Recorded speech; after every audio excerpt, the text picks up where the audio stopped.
तो इसमें क्या करते हैं हम कि जो वायर होती है, जनरली क्या होता है भाई, वायर के बाहर देखते हैं हम चारों तरफ। तो कह रहा जी वायर के अंदर भी तो है, कोई भी वायर है उसकी कोई मोटाई तो है, उसका कोई रेडियस तो है।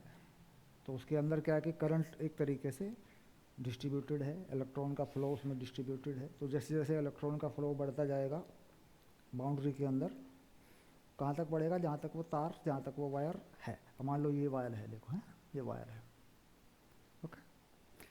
तो वायर में जब मैं सेंटर से बाहर की तरफ चलता हूँ तो नंबर ऑफ इलेक्ट्रॉन्स जो फ्लो करता है वो बढ़ते जाते हैं, लेकिन वो बढ़ते हैं बाउंड्री तक ही, बाउंड्री के बाद वो नहीं बढ़ते। तो इसका मतलब ये बात होती है भाई, सेंटर से अगर मैं बाउंड्री तक चला जाऊँ तो मैग्नेटिक फील्ड मुझे बढ़ती हुई मिलेगी, क्योंकि उसके अंदर वो करंट जो है बढ़ती हुई नज़र आएगी मुझे, क्योंकि फ्लो करंट का बंटवारा जो है, करंट का डिस्ट्रीब्यूशन जो है वो किस पे फैला हुआ है, एरिया पे। ज़्यादा एरिया में से इलेक्ट्रॉन ज़्यादा जा रहे होते हैं, ठीक है। तो इसलिए अंदर और बाहर का आप निकाल चुके हैं, फिर तो ये कंप्लीट डेरिवेशन बन जाएगा, यानी बाहर का भी हो जाएगा इसमें, अगर बाहर आएंगे तो अंदर का भी हो जाएगा। तो इसके लिए क्या करते हैं, एक डायग्राम बना लेते हैं कुछ इस तरीके से। ऐसा डायग्राम बना लो, बस, ज़्यादा ज़रूरत नहीं है, ऐसा जो बना लो।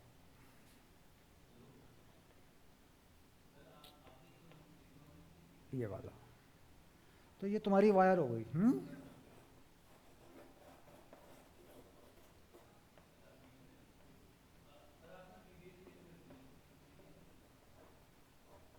तो ये हो गया एक्सिस ऑफ वायर। क्यों मोहित, ये क्या बन गया, axis of wire.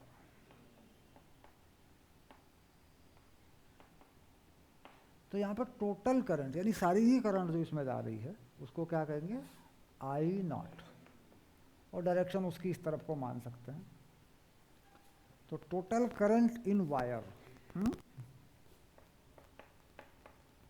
Total current in wire, ये हमने रखी है आई नॉट।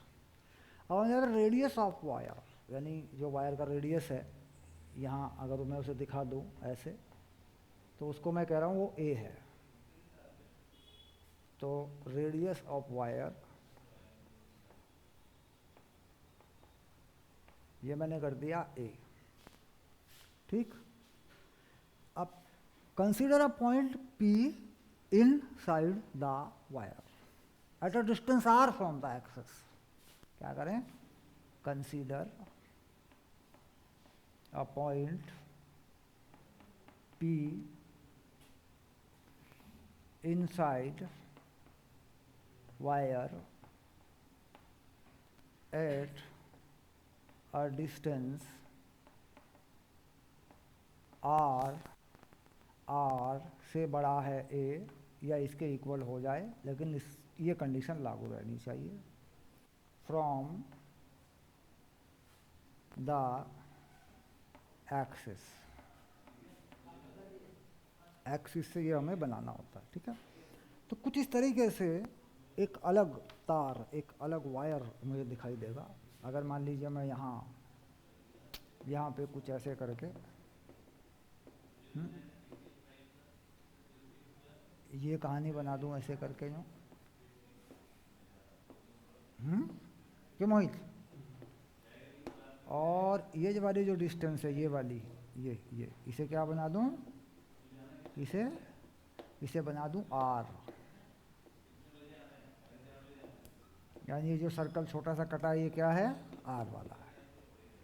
और इसी के, ये जो करंट है, इसी के एक्सिस के पैरेलल, यानी इसके ऊपर ही मैं कोई पॉइंट पी ले लेता हूँ, ये पॉइंट पी है, ठीक। तो magnetic field at point P according two ampere circular law, जितनी करंट इसके अंदर बंद होगी, जो भी करंट इसके अंदर बंद होगी, ये वाली, अब इसके अंदर कितनी करंट बंद होगी, सपोज की बात कर लें भाई, इसके अंदर कितनी करंट बंद होगी। तो हमने कहा इसके अंदर जो करंट बंद होती है वो आई होती है, यानी यहाँ पे जो करंट जा रही है वो इसमें इसमें जो जा रही है वो कितनी हो गई, आई।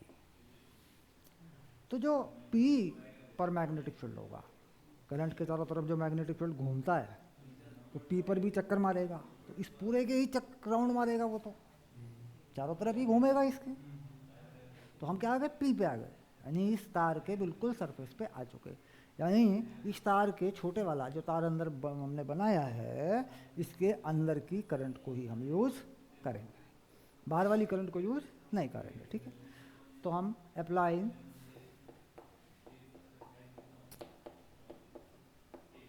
Ampere सर्क्यूटल law on the surface of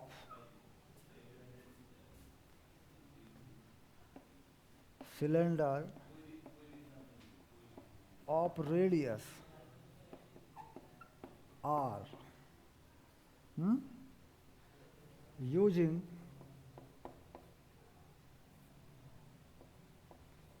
dl on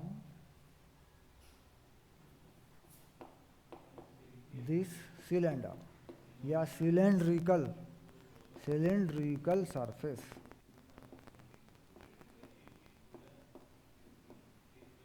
तो यहाँ अगर कोई सिलेंड्रिकल सरफेस बनता है, यहाँ पे बनता है, घूमती है यूँ मैग्नेटिक फील्ड ऐसे, तो उसमें क्या हो जाता है, B D L mu naught आई।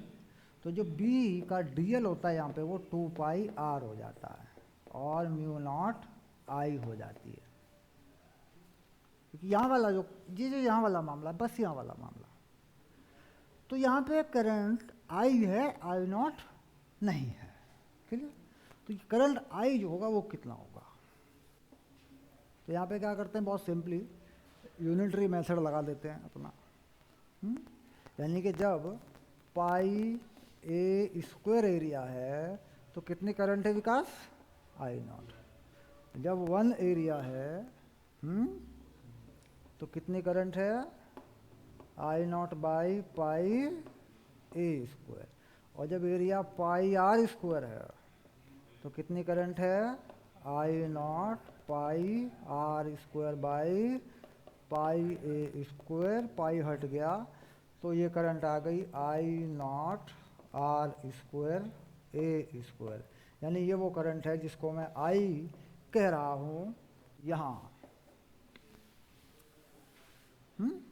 करंट जो है वो जैसे जैसे एरिया बढ़ता जाएगा सरफेस तक वो बढ़ती जाएगी।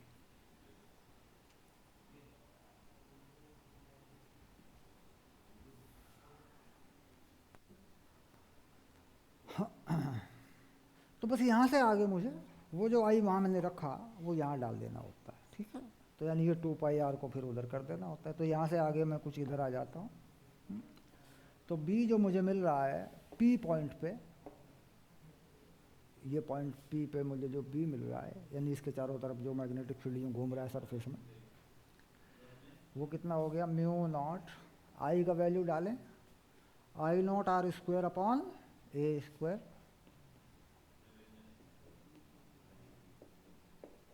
और इधर से जो घूम के आता है 2 पाई आर ही आता है। तो ये वैल्यू होती है mu naught I naught R और 2 पाई ए स्क्वायर, ये वैल्यू होती है। और वैलिड कहाँ तक होती है ये वैल्यू, जब आर जो है इस कंडीशन को फॉलो करता हो। यानी इसके बाद अगर चले गए, तार के बाहर अगर चले गए मान लीजिए, तो फिर वो करंट नहीं बढ़ेगी, फिर वो तार का मामला बाहर वाला जो है फिर वो आई वाई सिंपल वाला केस हो जाएगा। तो यहाँ पर क्या कह रहे हैं ये कि यहाँ पे एक कॉन्सिडरेशन आया कि भाई बी जो है inside wire proportional to R, यानी जैसे जैसे बाहर की तरफ जाते हैं तो फील्ड करंट बढ़ने से बढ़ता जाता है, ये वाली चीज़ होती है। और ये लागू रहता है यहाँ तक। इसके बाद outside the wire, outside the wire, तो उसमें सिंपल है बी, यहाँ कोई पॉइंट मान लेता हूँ एन, क्लियर। तो सेंटर से डिस्टेंस वही रखूँगा, आर ही रखूँगा इसको, तो मैं भाई डिस्टेंस तो मेरी आर ही है अब भी। पहली बात तो आर क्या हुआ, ए से बड़ा हो गया तो आर तो बाहर आ गया।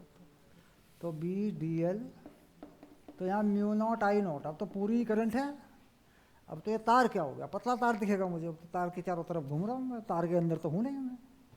तो पुराने वाला फंडा है mu naught I upon 2 pi R वाला जितनी करंट है इसके चारों तरफ हम घूम रहे हैं, मैग्नेटिक फील्ड यूँ घूम रही है बाहर तो लेकिन डिस्टेंस कहाँ से लगा करती है बाल को, सेंटर से, एक्सिस से लगा करती है। तो ये जो केस आ गया ये हो गया B mu naught I naught 2 pi R. इसमें आर को बड़ा या बराबर करें ए से। क्या कंडीशन है इसमें, भाई ए के अंदर ना जाए, ठीक है। तो यानी ये रिजल्ट कुछ ऐसे हैं दोनों जो ए पे आके एक जैसे हो जाते हैं। ए से पहले फील्ड बढ़ रही होती है, थोड़ा थोड़ा थोड़ा थोड़ा, सरफेस पे आके फील्ड क्या होती है, मैक्सिमम हो जाती है।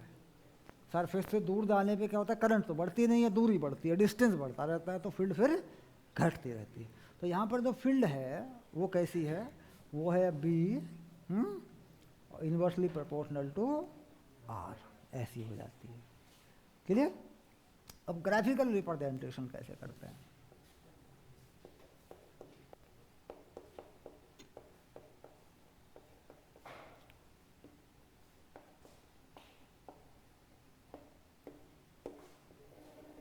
यानी बी और आर के बीच में कैसे हम ग्राफ बना देते हैं।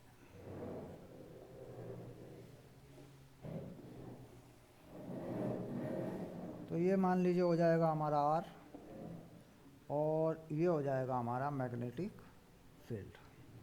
तो सेंटर से जब चलेंगे तो बढ़ेगी थोड़ा थोड़ा थोड़ा थोड़ा थोड़ा, एक स्ट्रेट लाइन में बढ़ेगी, क्योंकि यहाँ जो वेरिएशन आया है वो आर पे आया, ये देखिए। तो ये वाई एक्सिस पे चला जाएगा, ये एक्स एक्सिस पे, तो वाई एक्स समथिंग एक्स से तो बढ़ती हुई चलेगी। तो बढ़ती हुई चलने का मतलब ये हो गया कि यहाँ पर जो फील्ड है और सरफेस तक जाके मैक्सिमम भी हो जाएगी।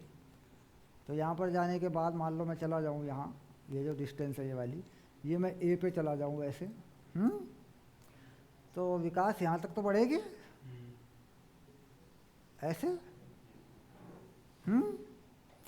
और जब इसको पार करूँगा आगे जाऊँगा मैं इससे, इस पॉइंट से आगे जाऊँगा, तो क्या कहानी बनेगी, इन्वर्सली प्रोपोर्शनल टू आर।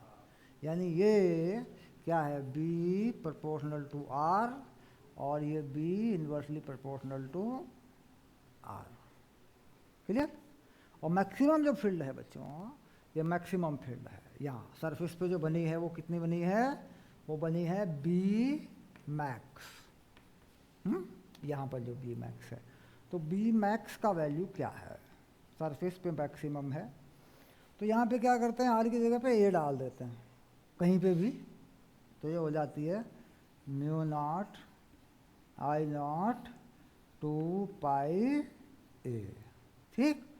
तो ये होती है तुम्हारी बी मैक्स, यानी अधिकतम जो फील्ड है, मैक्सिमम जो फील्ड है वो ये होती है।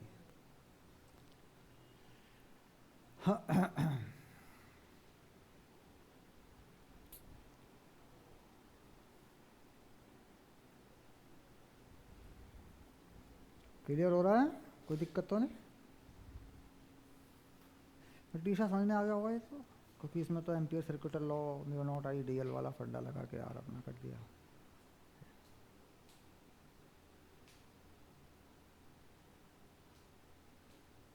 हाँ आदिति फाइनल करें बेटा इसको, ऑडियो वीडियो लैग समथिंग कुछ,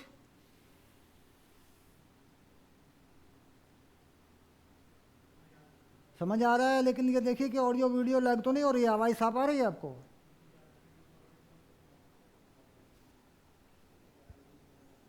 ये एक्चुअली ब्लूटूथ का माइक यहाँ है, अब देखें ज़रा,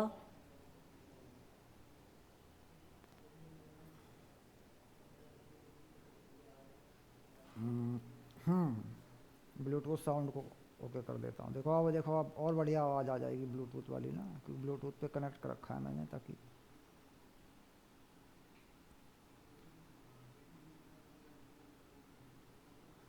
हाँ आधी थी, साउंड इम्प्रूव हो गया, ज़्यादा आ गया थोड़ा। हाँ हाँ साउंड आ गया, ठीक है ओके। ये समझ में आ गया, इसको हटा दूँ बेटा। हाँ अब देखते हैं कि इस पे जो कंसेप्ट है, यानी इस पे जो टेक्निकल कंसेप्ट है वो क्या बनता है, वेरिएशन क्या बनता है। तो इन्होंने कहा भाई करंट डेंसिटी का फैक्टर है, यानी ये क्या होती है, करंट पर यूनिट एरिया। देखो total current upon total area, तो करंट डेंसिटी का फैक्टर है। तो करंट डेंसिटी पर क्या किया गया है, फिर उतनी बाउंड्री में करंट निकाली गई है ना। तो यहाँ पर अगर मैं इस लॉ को उस चीज़ के अकॉर्डिंग लगा दूँ, यहाँ पे फंडामेंटल यानी इसको डिफरेंशिएशन या इंटीग्रेशन वाले फंडे पे मैं लगा दूँ इसमें, इस चीज़ को अगर मैं उस चीज़ ले जाऊँ उस तरफ, ठीक, तो क्या हो जाए, करंट क्या होती है, current density into area, current density into area. तो मैं चेंज कर देता हूँ तुम्हारे क्वेश्चन को।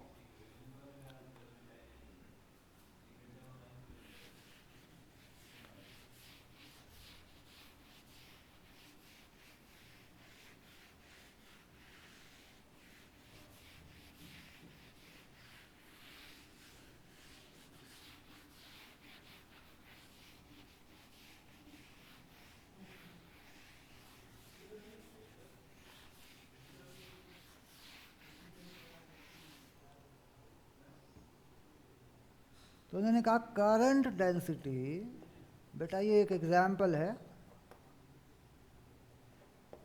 Current density varies with radius r as j equal to j naught और r के साथ बढ़ती जा रही है, यानी r बढ़ेगा तो बढ़ेगी, करंट डेंसिटी ही r का फंक्शन है, ये कह रहा है ये जे नॉट आर। ठीक, अभी जाएगा जे नॉट का डायमेंशन जे का डायमेंशन नहीं होगा, ठीक है, अभी जे नोट किया है, आर किया है, ठीक है, तो जे नोट का डायमेंशन आर का डायमेंशन नहीं होगा, क्लियर। तो इसमें क्या होता है, इसके नीचे बेटा ए लिख लिया ऐसे, where A is the radius of the thickness of the wire, wire का जो पूरा रेडियस है वो क्या है, ए है, क्लियर। यानी ऐसे बढ़ रही है करंट डेंसिटी। और इसमें क्या कहा कि ये चीज़ कैसे काम कर रही है, इन्होंने कहा ये काम कर रही है आर ए तक, ऐसे। क्यों टीशा, समझ में आ रहा है, बढ़ती तो जा रही है लेकिन कहाँ तक बढ़ेगी, जहाँ तक तार होगा वहीं तक बढ़ेगी ना। तो find magnetic field at any point, find magnetic field at any point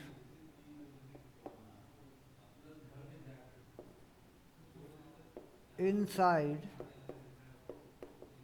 the wire at R A, ये पूछा, यानी अंदर की तरफ कहीं किसी पॉइंट R पर मैग्नेटिक फील्ड क्या होगा, ये आप बता दीजिए।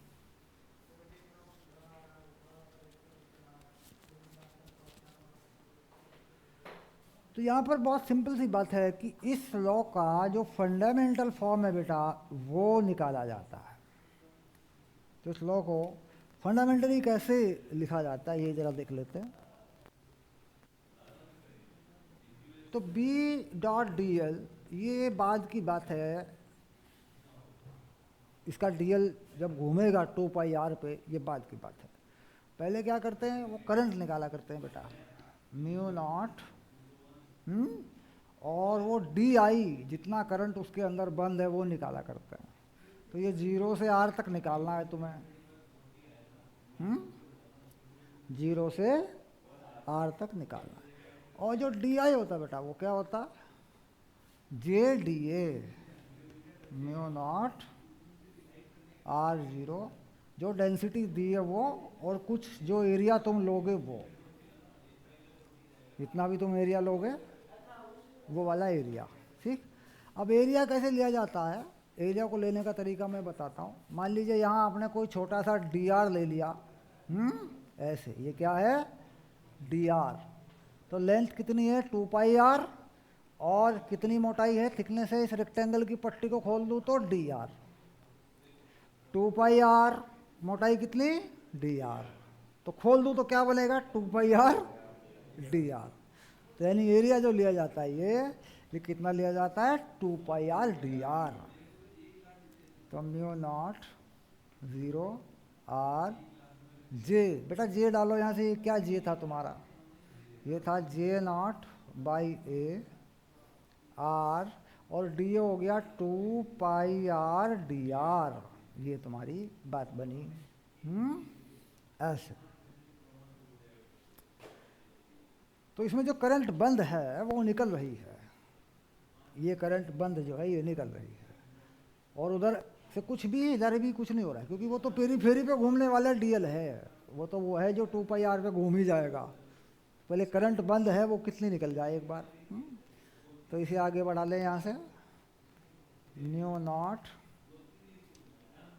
जे नॉट ए 2π और आर स्क्वायर डी आर। तो आर की पावर कितनी हो जाएगी बेटा, 3, और अपॉन में हो जाएगा 3, और 0 से आर जाएगा, शाबाश। तो सॉल्व करके लिख ले इसको। तो म्यू नॉट जे नॉट 2π ए, क्योंकि 0 से आर जाने का मतलब सेंटर से आर कोई भी आर ले लेंगे जो ए से कम होगा या ए के इक्वल होगा। तो ये हो गया तेरा 3, और ये हो गया तेरा इंटीग्रेशन में आर लगेगा, फिर वही माइनस हो जाएगा तो 0 हो जाएगा, तो ये तेरा आर क्यूब हो गया, ऐसा ऐसा। क्लियर। अब यहाँ इसे जोड़ देंगे इसके साथ में, ये टर्म है इसे जोड़ देंगे, देखो इसके साथ में। तो इसे पूरा करके लिख देंगे बी डॉट डी एल, यानी बी 2πr पे घुमाया गया, और mu naught J naught 2π R cube और 3a। अब r से r या 2π कैंसिल होगा। बच्चे क्या कर रहे होते हैं मालूम है, यहीं पे काट देते हैं इसको। यहाँ डी लिखा, बोला ये r इधर वाले से गया, यहाँ भी तो 2πr है, गलत हो जाता है। पहले उसमें कितनी करंट है ये देखा जाए, उसके बाद वो पेरीफेरी लगाई जाती है।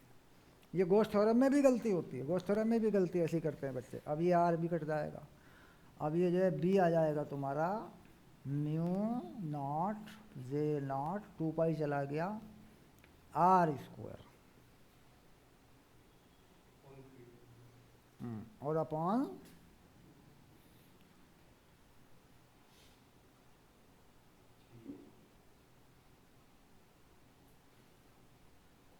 3 है, ये है। Clear. In terms of current density factor, current density का जो फैक्टर है उसकी वजह से ये चीज़ करंट बनी, ये आ गई 2πr आ गया। डी आई यानी बंद करंट, इसके हिसाब से देखो कितनी बनेगी, 2πr डी आर जब लगेगा तो एरिया के हिसाब से करंट बन जाती है।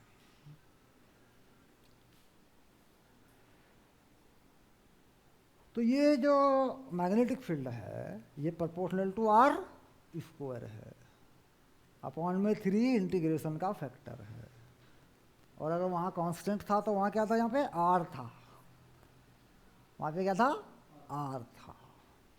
और अगर आर हो गया तो R square, R cube by 3 चला गया, आर स्क्वायर बाई 2 नहीं गया, क्योंकि वो आर स्क्वायर तो पहले ही बन गए।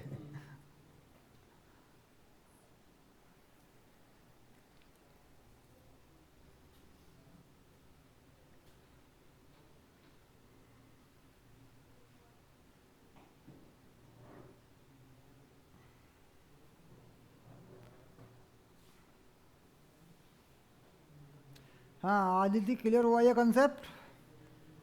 इसमें कुछ मैथमेटिकल प्रॉब्लम, इसमें कुछ मैथमेटिकल इशू तो नहीं है इंटीग्रेशन वगैरह का, जैसे कभी आ जाता है कई बार। पर ऐसा नहीं है कि ये मेडिकल लाइन से बाहर है।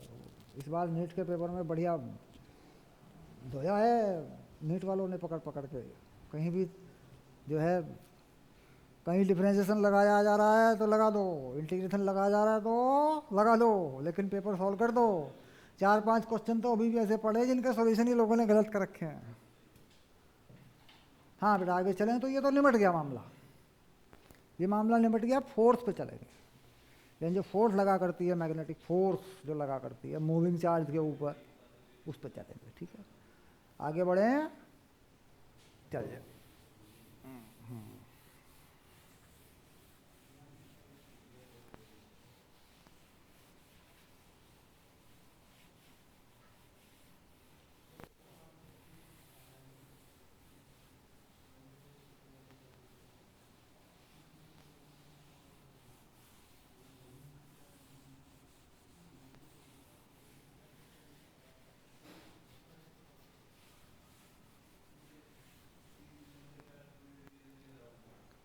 तो force on moving charge when it is move in electric and magnetic field, क्योंकि इलेक्ट्रिक फील्ड में भी मूव हो सकता है और मैग्नेटिक फील्ड में भी मूव कर सकता है। ठीक, तो force on moving charge in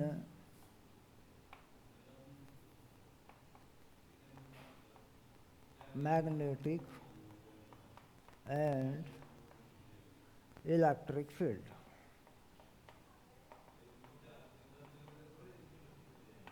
इस फोर्स का नाम होता है लॉरेंज फोर्स, NTZ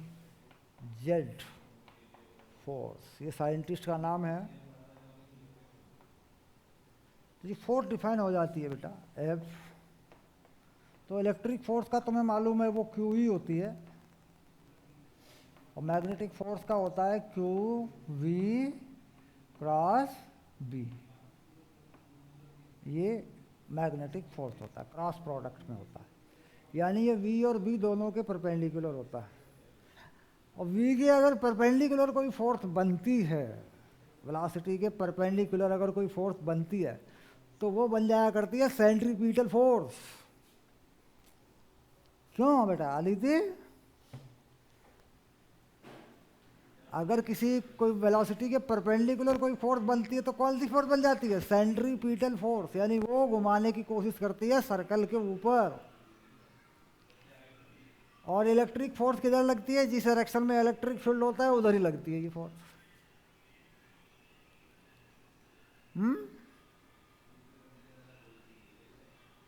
मान लीजिए कहीं इलेक्ट्रिक फील्ड है और कहीं मैग्नेटिक फील्ड है, दोनों हैं, और किसी चार्ज को उनमें दोनों में फेंक दूं मैं, किसी चार्ज को उस फील्ड में फेंक दूं मैं, तो इलेक्ट्रिक फील्ड क्या करेगी? उसको, पॉजिटिव चार्ज को अपनी डायरेक्शन में तेज भगाएगी। और मैग्नेटिक फील्ड क्या करेगी? उसे सर्कल पे घुमाएगी। हाँ, क्योंकि V और B के परपेंडिकुलर लगेगा, है कि नहीं? अब यहाँ कंडीशन आ जाती है कि जो मैग्नेटिक फोर्स है वो क्या करती है। तो हम कह देते हैं केस 1, पहला केस जब हम ले लेते हैं, when E equal to 0 and B not equal to 0, यानी हमने कहीं B अप्लाई किया हुआ है, मैग्नेटिक फील्ड अप्लाई किया हुआ है, इलेक्ट्रिक फील्ड को हमने अप्लाई किया ही नहीं है। तो हम देख लेते हैं मैग्नेटिक फील्ड का बिहेवियर कैसा है, यानी वो क्या करता है, ये फोर्स कैसे लगती है।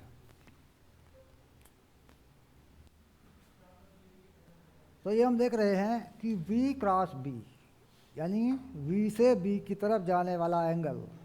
अब मान लीजिए यहाँ पर एक मैग्नेटिक फील्ड है और चार्ज पार्टिकल प्लस का है, और इसको मैंने यूं फेंक दिया, तो ये इसकी वेलोसिटी है। और V से B की तरफ बेटा एंगल ऐसे घूमता है, यूं, ये कोई एंगल थीटा है।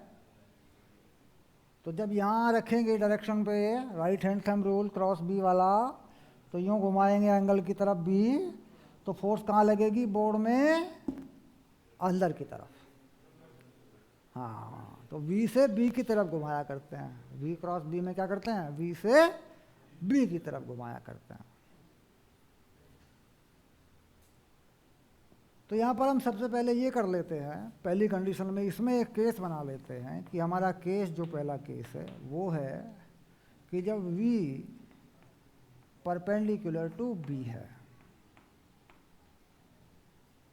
यानी सबसे पहले हमने एक केस इसमें भी बनाया कि मैग्नेटिक फील्ड के परपेंडिकुलर हमने फेंका है। क्लियर?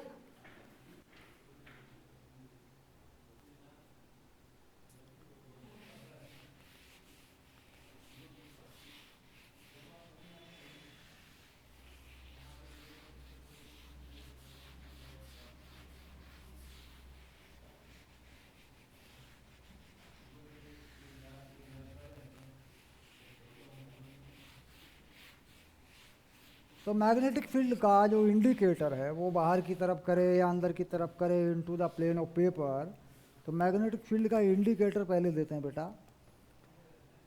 अंदर की तरफ है अगर मैग्नेटिक फील्ड तो क्या करते हैं? क्रॉस कर दिया करते हैं उसको ऐसे, यानी बोर्ड में अंदर को जा रही है मैग्नेटिक फील्ड,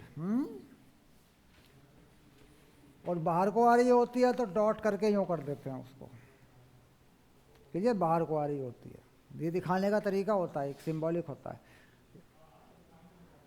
तो यहाँ पे जो मैग्नेटिक फील्ड है वो बोर्ड में अंदर की तरफ जा रही है ऐसे। ये जो B है बेटा ये है माइनस K कैप, ऐसे कर लेते हैं इसको। और इस एरिया में जहाँ ये मैग्नेटिक फील्ड लगी हुई है, जो भी ये हमने प्लेन ले लिया बोर्ड के ऊपर, प्लेन ऑफ पेपर जो हमने ले लिया ये वाला, ऐसे ऐसे, इसमें किसी चार्ज पार्टिकल को इस तरफ को फेंका। तो चार्ज पार्टिकल को मैंने बिल्कुल यहीं से मैं फेंक रहा हूँ चार्ज पार्टिकल को, ताकि इसमें एंट्री कर जाए ये चार्ज पार्टिकल। तो ये चार्ज पार्टिकल जो है मैंने फेंका है पॉजिटिव Q, और इसको मैंने वेलोसिटी दी है V, और ये दी है बेटा V नॉट I कैप, यानी इस एक्सिस को मैंने क्या माना? एक्स एक्सिस मान लिया मैंने इसको। तो जब ये इसमें एंट्री करेगा, यहाँ एंट्री करेगा ना, यहाँ, तो इस पर फोर्स एक्टिवेट हो जाएगा। अब ये फोर्स बनेगा किस तरीके से? अगर मैं देखूँ कि इस चार्ज पार्टिकल पर ये फोर्स कैसे बनेगा, तो मेरे पास ये फंडा होता है, देखो ये वाला, यानी फोर्स जो बनेगा मेरे पास वो कैसे बनेगा? कैसा चार्ज है बेटा? ये पॉजिटिव नेगेटिव जो भी है वो चार्ज का साइन लगा लें। पॉजिटिव लिया मैंने तो ये लगा लें ऐसे, और V किधर को दिया मैंने? V not I cap, cross product कर दें। B किधर को दिया? टीशा माइनस K कैप, ये मैंने फॉर्मूला डाल दिया इसके ऊपर। बाकी मैं राइट हैंड रूल से भी लगा सकता हूँ, V की तरफ भी घुमा दूँ तो, और चार्ज का साइन लगा दूँ तो। तो I क्रॉस K, तो माइनस है ये माइनस, तो मैंने चीज़ बताई थी I J K ऐसे। तो I क्रॉस K क्या होता है?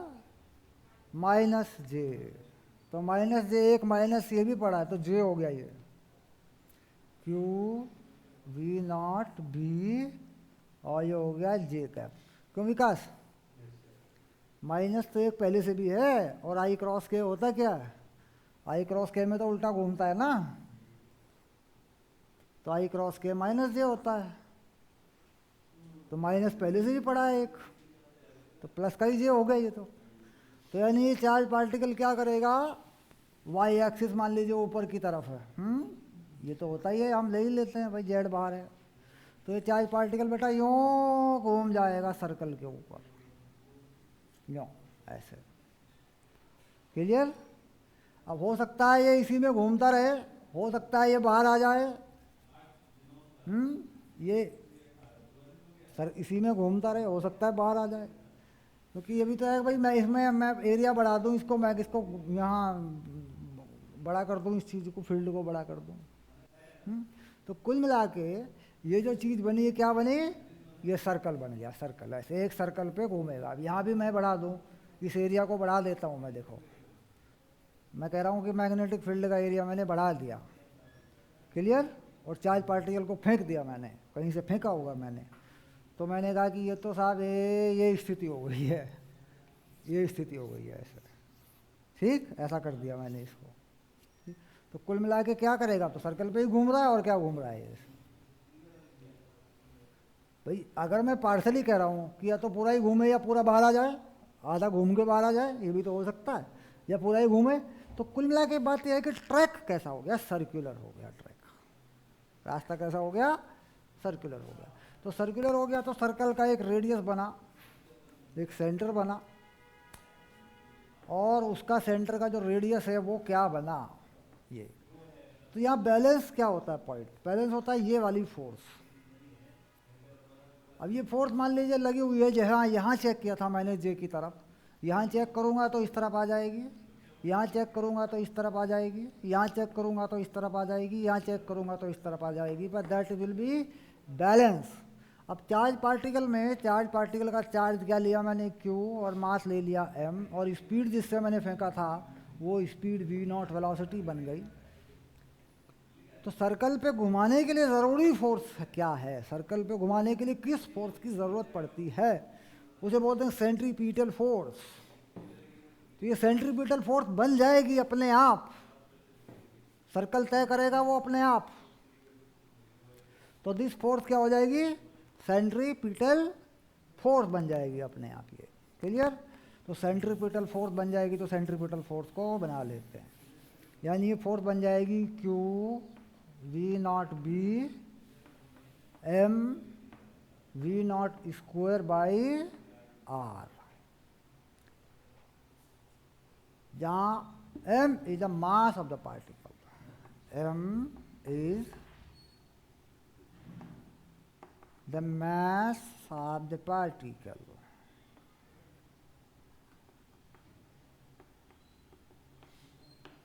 R क्या बन जाएगा, उस सर्कल का रेडियस जिस पे ये घूमेगा। तो यानी रेडियस को निकालना चाहूँ तो M V0 बाई BQ, ये रेडियस बन जाएगा। अब इस रेडियस पे जितनी देर भी मैग्नेटिक फील्ड में रहे उतनी देर चलेगा। पूरा चक्कर मैग्नेटिक फील्ड में ही मार रहा है तो मैग्नेटिक फील्ड में घूमता रहेगा। अगर मैग्नेटिक फील्ड इस तरीके से लगा दिया कि कुछ चक्कर मार के बाहर आ गया तो बाहर आ जाएगा। कुछ आगे मैं एग्जाम्पल लूंगा जिसमें घुमा भी दूंगा और बाहर भी निकाल दूंगा, ठीक है। तो यहाँ से क्या कर सकते हैं कि भाई एक चक्कर का समय अगर पूरा सर्कल करे तो उसका टाइम भी निकाल सकते हैं, time of revolution, time of one revolution.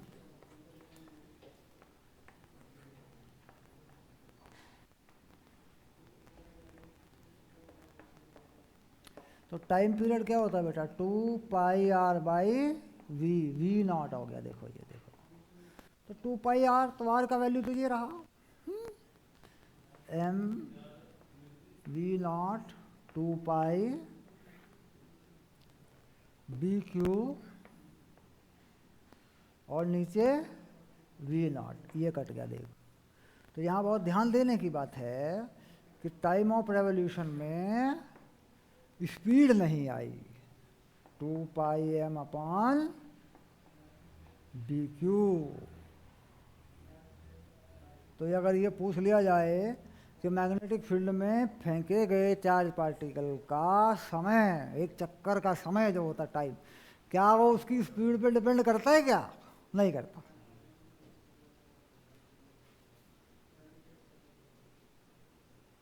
किस पे डिपेंड करता है, वो कितना भारी है। पर ज़्यादा भारी है तो ज़्यादा समय लेगा, फील्ड ज़्यादा है जल्दी मारेगा चक्कर, चार्ज ज़्यादा है जल्दी मारेगा चक्कर। तो क्वांटिटी क्या हुई, क्वांटिटी हो गई मास और चार्ज, और प्रॉपर्टी हो गई मैग्नेटिक फील्ड की। स्पीड पे डिपेंड नहीं करता है।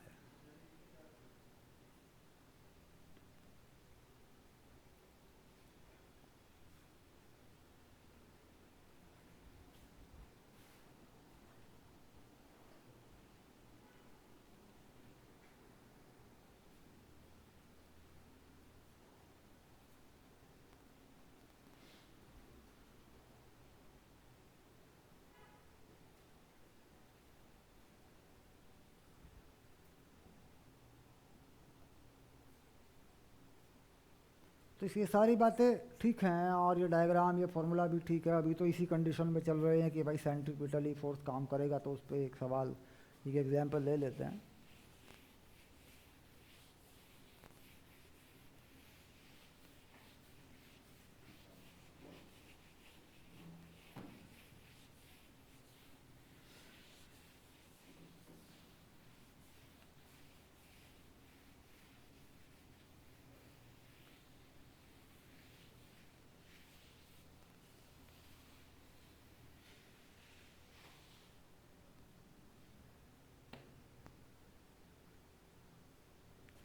तो इन्होंने कुछ ये कहा इस बार कि हमने एक मैग्नेटिक फील्ड का जॉन बनाया है ऐसा, जिसका ये डिस्टेंस जो है डी है,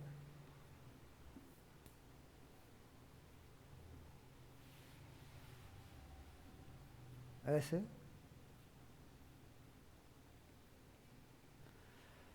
और मैग्नेटिक फील्ड इसमें अंदर की तरफ है।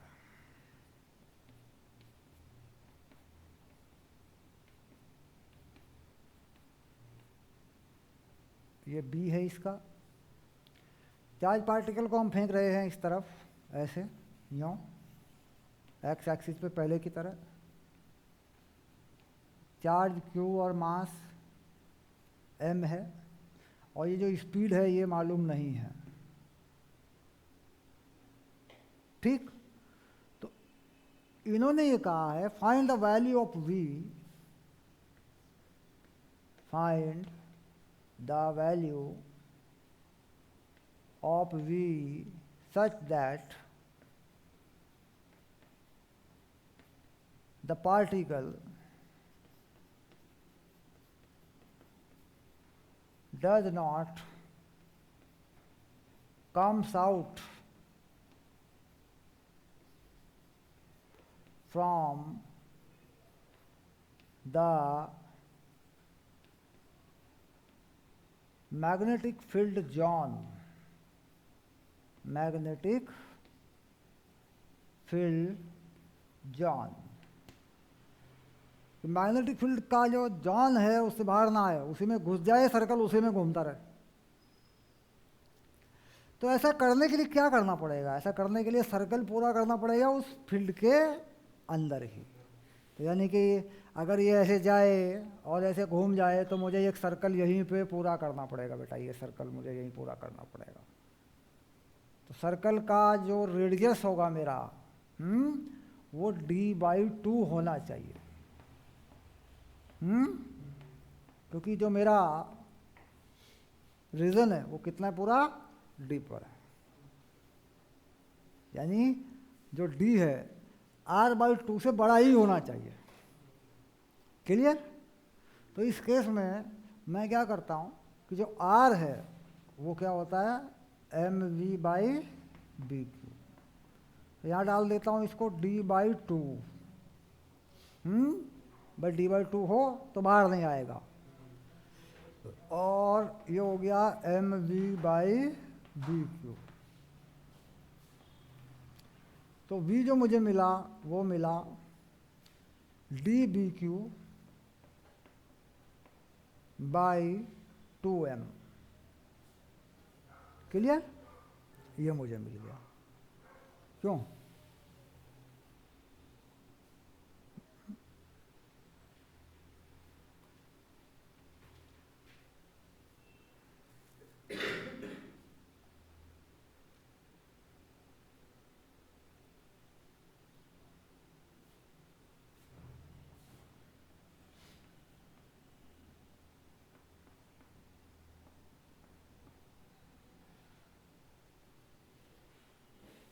तो वेलोसिटी बढ़ा देने पर रेडियस बढ़ जाया करती है, M V upon B Q.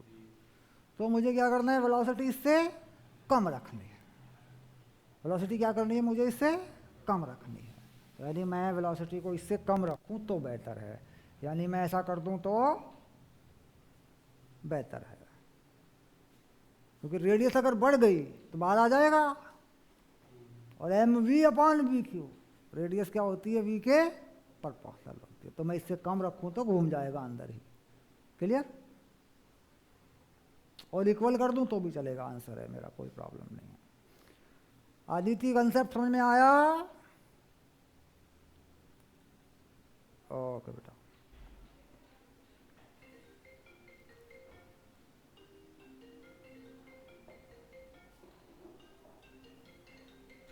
छोड़ दो क्लास,